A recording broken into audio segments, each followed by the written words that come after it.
Hello everyone, welcome to my channel Arthniti classes. कैसे हैं आप सब लोग? आई होप आप बहुत मज़े में और बहुत अच्छे होंगे। तो चलिए आज का हम अपना नया टॉपिक शुरू करते हैं, इकोनॉमिक रीजन ऑफ प्रोडक्शन। तो देखिए, इकोनॉमिक रीजन ऑफ प्रोडक्शन का मतलब क्या हुआ कि भाई ऐसा कौन सा पार्ट है जहां पर आपका कोई रैशनल प्रोड्यूसर प्रोड्यूस करने की इच्छा रखेगा। मतलब कि भाई एक रैशनल प्रोड्यूसर है, वो ये सब थियोरी ऑफ प्रोडक्शन वगैरह के अंदर दिमाग क्यों लगा रहा है? ऑब्वियसली इसीलिए कि भाई उसको एक ऐसा पॉइंट चाहिए प्रोडक्शन के लिए जहां पर उसको ऑप्टिमम आउटपुट मिलता हो, ऑप्टिमम या मैक्सिमम आउटपुट मिलता हो लीस्ट से लीस्ट कॉस्ट पे। तो इसके बारे में तो हम बात करेंगे बाद में, लेकिन ये समझने के लिए हमें पहले ये समझना जरूरी है कि इकोनॉमिक रीजन प्रोडक्शन का होगा कहाँ। देखिए, वैसे तो आइसोकॉन्स जो होते हैं वो नेगेटिवली स्लोप्ड होते हैं। इसका मतलब यही है कि भाई नेगेटिवली स्लोप्ड आइसोकॉन्स का मतलब तो सिंपल सा यही है ना कि भाई दोनों ही फैक्टर्स का मार्जिनल प्रोडक्टिविटी मेरा क्या है, डिमिनिशिंग है बट पॉजिटिव है ना। ऑब्वियसली अगर मार्जिनल प्रोडक्टिविटी किसी भी फैक्टर की नेगेटिव हो जाती है तो कोई भी रैशनल कंज्यूमर उस फैक्टर को वहां तक लेके ही क्यों जाएगा? क्यों? इसका सिंपल सा कारण ये है कि भाई मार्जिनल प्रोडक्टिविटी मान लीजिए लेबर की मेरी नेगेटिव हो गई है, लेकिन जो मैंने एक्स्ट्रा लेबर हायर किया है उसको पेमेंट तो मैं पॉजिटिव पैसों में ही करूंगी ना, किसी को नेगेटिव पेमेंट तो कर नहीं सकती मैं। तो उस केस के अंदर जब मुझे पेमेंट पॉजिटिव करना है लेकिन उससे मेरे प्रोडक्ट में इंक्रीमेंट नहीं होने के बजाय डिक्रीज हो रहा है, तो मैं वहां पर प्रोड्यूस करना ही क्यों चाहूंगी? आई होप यहां तक बात क्लियर है।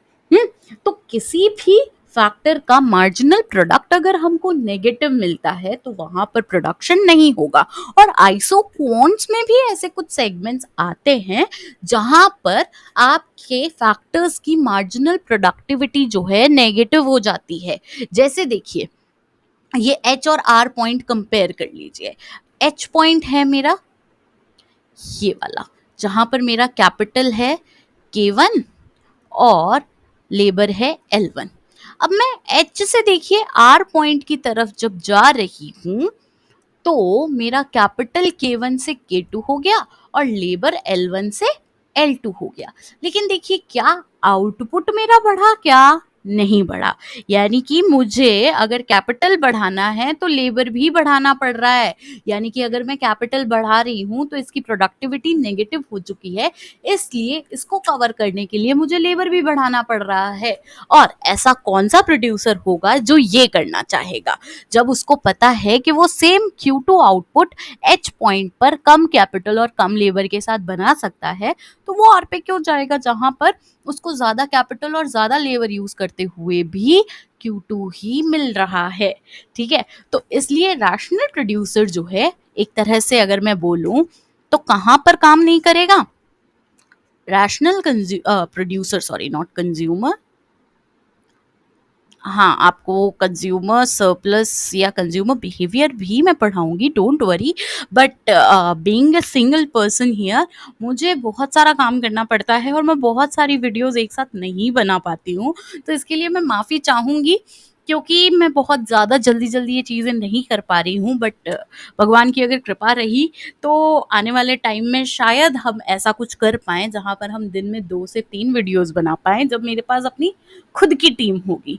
और ये सब तभी पॉसिबल होगा जब आप मेरी वीडियोस को लाइक करेंगे, शेयर करेंगे और सब्सक्राइब करेंगे। ठीक है, अब देखिए, हाँ, तो कहाँ पर प्रोड्यूसर प्रोड्यूस करेगा या कहाँ पर नहीं करेगा? ओ ए के ऊपर वाले हिस्से पे प्रोड्यूस नहीं करेगा और ओ बी के नीचे वाले हिस्से पे प्रोड्यूस नहीं करेगा। तो ओ ए और ओ बी के अंदर अंदर ही आपका रैशनल प्रोड्यूसर प्रोड्यूस करना चाहेगा, इसके बाहर वो प्रोड्यूस नहीं करेगा। क्योंकि ओ ए के बाहर जो है आपकी marginal productivity of capital negative हो रही है और ओ बी के बाहर वाले सेगमेंट में मार्जिनल प्रोडक्टिविटी ऑफ लेबर आपका नेगेटिव हो रहा है। यानी कि यहाँ पर ओ ए के ऊपर तो अगर आप कैपिटल बढ़ाते हैं तो आपको साथ साथ लेबर भी बढ़ाना पड़ेगा, और ओ बी के नीचे वाले पार्ट पे जहां पर भी आप लेबर को बढ़ाएंगे उसके साथ आपको कैपिटल भी बढ़ाना पड़ेगा। तो ऐसे केस, इन दोनों ही केसेस में आपका प्रोड्यूसर प्रोड्यूस नहीं करना चाहेगा। अब देखिए, ये ओ ए पार्ट क्या रिप्रेजेंट करता है? ओ ए पार्ट ये कहता है कि यहाँ पर हमारी मार्जिनल प्रोडक्टिविटी ऑफ कैपिटल 0 है। लेबर अगर हम बढ़ा रहे हैं तो कैपिटल उतनी ही रखनी पड़ेगी। और हमारा आइसो क्वांट बाय डिफॉल्ट ये कहता है कि भाई अगर आप कैपिटल बढ़ाते हो तो आपको लेबर कम करना पड़ेगा, या फिर आप लेबर बढ़ाते हो तो कैपिटल आपको कम करना पड़ेगा। तो हम ओ ए पर भी नहीं प्रोड्यूस करेंगे, लेकिन ये हमारे लिए एक बाउंड्री हो गई कि भाई इससे बाहर तो हम जा ही नहीं सकते। और ओ बी जो है वो ये बताता है कि मार्जिनल प्रोडक्टिविटी ऑफ लेबर आपकी 0 हो चुकी है। यानी कि अगर आप कैपिटल बढ़ा रहे हैं तो आपको लेबर कांस्टेंट रखना पड़ेगा। और इसके अंदर वाला ये जितना भी पार्ट आपको दिख रहा है, सिर्फ यहाँ पर ही आपका रैशनल प्रोड्यूसर प्रोड्यूस करेगा और यहीं से आपको ऑप्टिमल आउटपुट मिलेगा। आई होप यहाँ तक आपको बात क्लियर है। अब देखिए, इसी चीज से हम एक और चीज प्रूव कर सकते हैं, वो है ये कि दो फैक्टर्स एक दूसरे के सब्स्टिट्यूट्स एक हद तक हो सकते हैं। जैसा कि हमने पहले भी बात की थी कि marginal rate of technical substitution जो है वो इसीलिए तो गिरता जाता है क्योंकि हम लोग सब्स्टिट्यूट कर रहे हैं लेबर को कैपिटल के लिए, कर रहे हैं, लेकिन एक टाइम तो आएगा ना कि भाई कैपिटल भी मुझे उतना ही चाहिएगा, लेबर भी मुझे उतना ही चाहिएगा। तो एक और चीज इकोनॉमिक रीजन ऑफ प्रोडक्शन ये भी शो करता है। आई होप आपको यहाँ तक बातें क्लियर है। अब देखिए, नेक्स्ट टॉपिक है हमारा production function and technological change. देखिए, टेक्नोलॉजिकल चेंज का मतलब क्या होता है? इसका मतलब ये होता है कि भाई फर्म्स जो हैं ज़्यादा आउटपुट प्रोड्यूस कर पाए सेम इनपुट्स को यूज़ करते हुए। कुछ ऐसा हमारे टेक्नोलॉजी में अगर चेंज आ जाता है तो उसको हम टेक्नोलॉजिकल चेंज कहते हैं। तो देखिए, ये चेंज हम हमारे प्रोडक्टिविटी कर्व्स के थ्रू भी दिखा सकते हैं और हमारे आइसो क्वांट से भी दिखा सकते हैं। जैसे देखिए, टीपी कर्व जो है पहले टीपी 1 पे था और टीपी 2 पे था, यानी कि हमारा टीपी कर्व जो है ऊपर की तरफ शिफ्ट हो गया, ये शो करते हुए कि हमारी सेम क्वांटिटी ऑफ लेबर जो है अब ज़्यादा आउटपुट हमको, या ज़्यादा आउटपुट, यहाँ पर आउटपुट होगा, ठीक है, सॉरी यहाँ कैपिटल नहीं होगा, यहाँ पर आउटपुट होगा, ठीक है।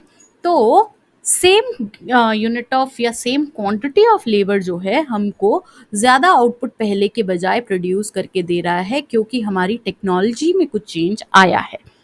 और इधर देखिए, आइसो क्वांट जो है पहले Q1 था, अब Q-1 हो गया। दोनों ही 100 यूनिट्स को रिप्रेजेंट कर रहे हैं।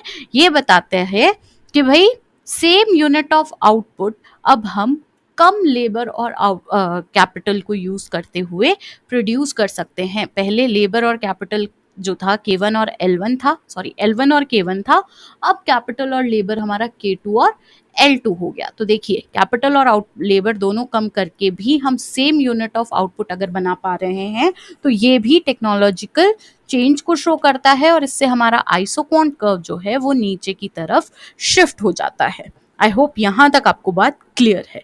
अब देखिए, आगे चलते हैं। आगे देखिए, हम बात करेंगे टेक्नोलॉजिकल चेंज के टाइप्स की। देखिए, सबसे पहला होता है न्यूट्रल टेक्नोलॉजिकल चेंज।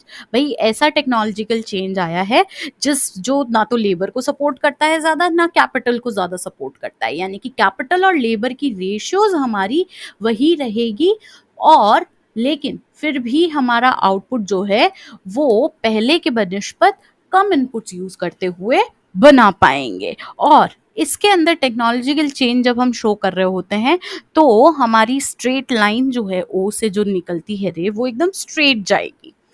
फिर आता है लेबर सेविंग टेक्नोलॉजिकल चेंज, या इसको कैपिटल बायस टेक्नोलॉजिकल चेंज भी कहते हैं, यानी कि जो कैपिटल की तरफ ज्यादा झुकाव रखता है। वहां पर क्या होगा, देखिए, पहले कैपिटल मैं इतना यूज कर रही थी और इतना लेबर मेरे पास था। अब देखिए, कैपिटल और लेबर दोनों ही कम हो रहा है, लेकिन कंपैरेटिवली कैपिटल मेरा कम रिड्यूस हो रहा है और लेबर मेरा ज़्यादा रिड्यूस हो रहा है। यानी टेक्नोलॉजी में चेंज तो आया, लेकिन कैपिटल के अंदर ज़्यादा इफेक्ट नहीं पड़ा, लेकिन मेरे लेबर के ऊपर काफ़ी इफेक्ट पड़ा। तो इसको लेबर सेविंग टेक्नोलॉजिकल चेंज हम कहेंगे। नेक्स्ट है कैपिटल सेविंग टेक्नोलॉजिकल चेंज, यानी कि लेबर बायस टेक्नोलॉजिकल चेंज, यानी कि अब क्या होगा कि टेक्नोलॉजी की चेंज की वजह से लेबर और कैपिटल दोनों में ही रिडक्शन होगा, लेकिन कंपैरेटिवली कैपिटल रिडक्शन हमारे यहाँ पर ज़्यादा होगा और लेबर में रिडक्शन कम होगा। तो ये इसको कहा जाएगा कैपिटल सेविंग टेक्नोलॉजिकल चेंज। अब देखिए, ये टेक्नोलॉजिकल चेंज कौन सी कंट्रीज के अंदर यूजफुल होगा? ऐसी कंट्रीज में जहां पर लेबर जो है हमारे पास एबंडेंट है। ये हम अगर बात करें इंडिया की, तो हमारी इंडियन कंट्री के अंदर या इंडिया के अंदर ऐसा टेक्नोलॉजिकल चेंज ही हम एक्सपेक्ट करते हैं जहां पर कैपिटल सेविंग हो। और हमारी कंट्री में बहुत सारा कैपिटल क्योंकि आ चुका है, इसी वजह से तो अनएम्प्लॉयमेंट की प्रॉब्लम हमको फेस करनी पड़ रही है। और ऐसी कंट्रीज जहां पर ह्यूमन रिसोर्सेज कम है, वहां पर हम लेबर सेविंग टेक्नोलॉजिकल चेंजेस को इंट्रोड्यूस कर सकते हैं। आई होप आपको यहाँ तक सारी बातें समझ आ चुकी होंगी। टेक्नोलॉजिकल चेंज इतना ही एक छोटा सा टॉपिक था। अब कल से हम बात करेंगे, देखिए नेक्स्ट वीडियो में हम बात करेंगे रिटर्न्स टू स्केल की।